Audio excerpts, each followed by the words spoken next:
Hey everybody, it is Mark Dolfini, Landlord Coach. I hope you're having an amazing day. It is an awesome day as usual here in the Landlord Coach studios. Go ahead, without much delay, let's go ahead and get started because we are going to be talking about elections.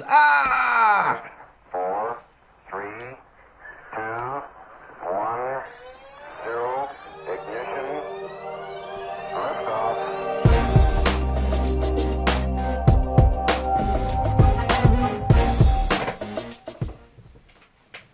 That's right. I'm breaking it all down. you can see me all getting into it, getting my jiggy on. All right. I hope you are having a great day out there in Facebook land. My name is Mark Dolfini. I am the Landlord Coach, and this is the Landlord Coach Daily-ish show. So thank you so much for joining me today. So if you can see by the title of the topic there, we're going to talk a little bit about elections, but I promise you I am not going to be talking about the election that is on everybody's mind, and that is the presidential election, because quite frankly, I don't really know which way I want to go on this. I'm definitely going to vote for what is more along my base, but I don't know that that's the best choice. So I'm going to leave that one alone for right now. But when people are talking about the elections, about they're bringing up all sorts of just completely right side or left side narratives that are generally not, that are so divisive that it's really doing more to split this country than bring it together, right? So it's funny when I hear people they are on their far right MAGA people and the far left, which the far left, I can only shake my head sometimes because I'm wondering, do you really believe that defunding the police is like the right thing to do? Like, do you in your heart think that that's really smart? But I don't know. The extremes on any side just don't seem to make a whole lot of sense to me. But for those of you who are curious, yeah, I tend to be more right-leaning than left-leaning, but right now I definitely have more conservative values than not. But for those of you who know, I'm a gun-toting, Bible-carrying kind of guy, and that's who I am, and that tends to be the avenues in which I follow and vote on. But you can make your own inferences there. But here's what I'm going to talk about. I'm going to talk about specifically for those who are either small business owners or specifically if you are a real estate person, the elections that you need to be paying closest attention to. And this has always been the case. I'm not about to say anything profound, but maybe this is just something you just need to pay attention to. And that's your local elections.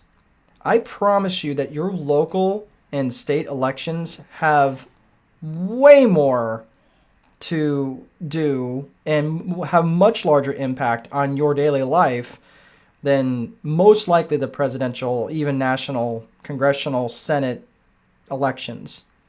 It's just the nature of it, right? This is also, why small government seems to be better, because they can respond to local problems and address local things better than on a broad sweeping, broad brush approach. That's the federal government. So if you have a local problem, this tends to be handled locally. This is why that's important, okay?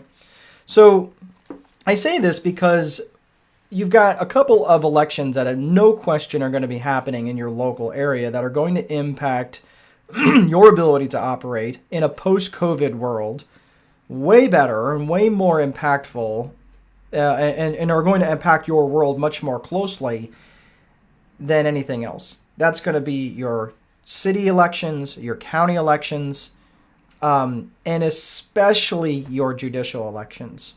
Yeah, I used to be the guy that had no idea who or what I was voting for when I was voting for a judge.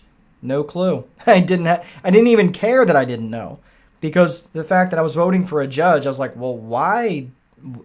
How do I even vote for a judge in an educated manner? Like, it's not like if I didn't know this guy or gal, how am I just going to go have coffee with them and try to understand what they're about in terms of whether voting for them or not?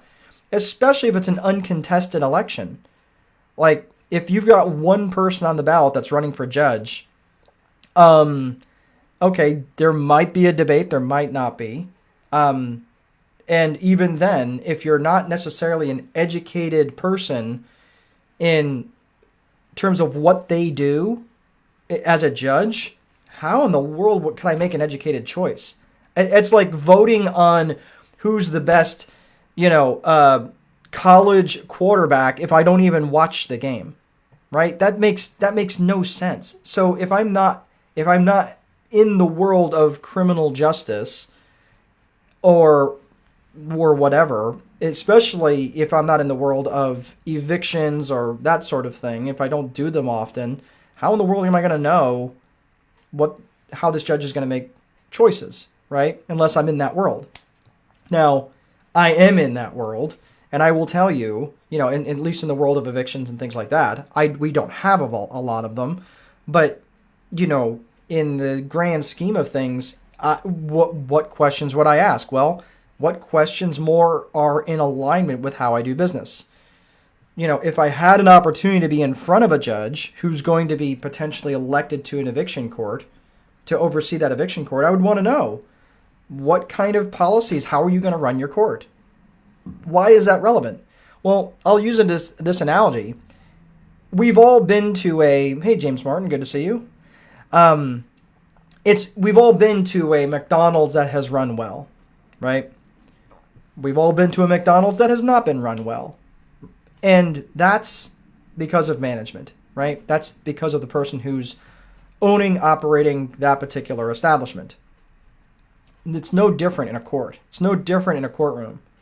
Judges are going to have policies. They're going to have procedures. They're going to be doing things that are different from the previous judge and will be different from the next judge. So if you are in an area where you're heavily invested and you've got a potential new judge coming into your area, your particular courtroom, then that's much, much more relevant than, say, the next pick for a Supreme Court justice, right?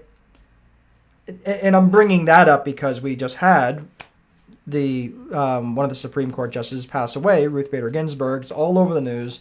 And everybody is all of a sudden getting super polarized because they're worried about who the next nominee is going to be, who is obviously going to be selected by Trump, and they're trying to delay all that and everything else. And everybody's getting their ire up over over an issue that has going to have such a small impact in their lives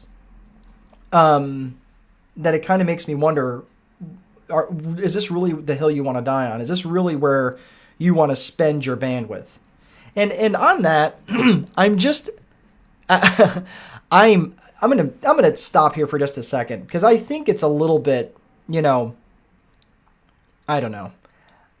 I'm just gonna say this, and you guys can take it for whatever you want. I would hope to God that the last thing on her lips had nothing to do with politics or her position as a judge or anything like that. Ruth Ginsburg was she shaped the land, the judicial land, the way it is, the way we live our lives in a lot of ways. Like her or didn't like her, she did a lot for her beliefs, and you can't fault her for that. Even if you didn't subscribe to what she believed or how she believed it, there's something to be said for that. And I think that's someone who is a true patriot, to spend her life trying to make this country better for the people that she believed she was doing it for. Something to be said for that, indeed. So I don't know that her last final words would be something like that. I find that a little hard to believe, but, maybe that's true, maybe it's not. But if it wasn't, I really find it a little bit disgusting that someone would use this as a political stage, from someone's passing like that. Anyway, so let's move on. So my point is about the whole judicial election thing is your local judges are going to have a much bigger impact in terms of how you're going to be able to manage your rental properties, how you're going to be able to file for small claims, for judgments, and things like that. That's going to be way more important. Your local council people, your local city council, or your county council, or however it's set up in your area, those people are going to be much more impactful on your business and ordinances and things that happen that are going to be allowed to happen, especially in a post-COVID world. Okay? So take the time, rather than spending another hour arguing with strangers on Facebook, okay, spend a little bit of time maybe getting educated with the people that are running for your local offices, your local mayors, your local council people, your local, whatever they are, whatever ward or whatever you live in. Make sure you know what these local representatives are, your state representatives, your state senators. Make sure you understand what their platforms are and what they can do and what they represent, because they're going to have a much stronger, much heavier impact on you locally than the federal election ever will. Okay, so that's all I have for today. I hope this is somewhat helpful and gives you some kind of sense in terms of what maybe to focus on in the coming election days. I know there's going to be a lot, and I know it's easy to get your ire up over a bunch of what could turn out to be a complete and utter circus over the next 60 days, but I might just hide under my desk and change my name, and then November 4th, change it back. So that's all I have for today. Please make sure that you're placing a value on your free time, because if you don't, someone else will. But most important, there is no amount of money that will make time irrelevant. Have a great rest of your day, and I will see you next time.